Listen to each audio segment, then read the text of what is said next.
ఏలూరు జిల్లా కైకలూరులో పసిపిల్లల విక్రయం జరుగుతోందని ఆరోపణలు వస్తున్నాయి. పిల్లల విక్రయంపై ఏలూరు జిల్లా పోలీసులు విచారణ చేపట్టారు. కైకలూరు ముదినేపల్లిలో పోలీసులు తనిఖీలు జరిపారు. అభిశెట్టి నాగబాబు అనే వ్యక్తి పిల్లలను అపహరించి విక్రయిస్తున్నాడని ఆరోపణలున్నాయి. ఇటీవల పక్క గ్రామం శ్రీహరిపురంలో ఆకేటి మోక్షిత్ అనే 2 ఏళ్ల బాలుడు మిస్ అయ్యాడు.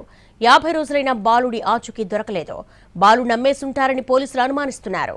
శిశు సంక్షేమ శాఖ అధికారులతో రంగంలోకి దిగిన పోలీసులు అభిశెట్టి నాగబాబు ఇంటి దగ్గర తనిఖీలు జరిపారు. ప్రస్తుతం అభిశెట్టి నాగబాబు పరారీలో ఉన్నాడు.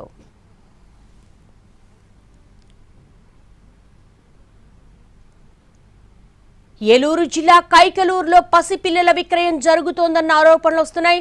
పిల్లల విక్రయంపై ఏలూరు జిల్లా పోలీసులు విచారణ చేపట్టారు.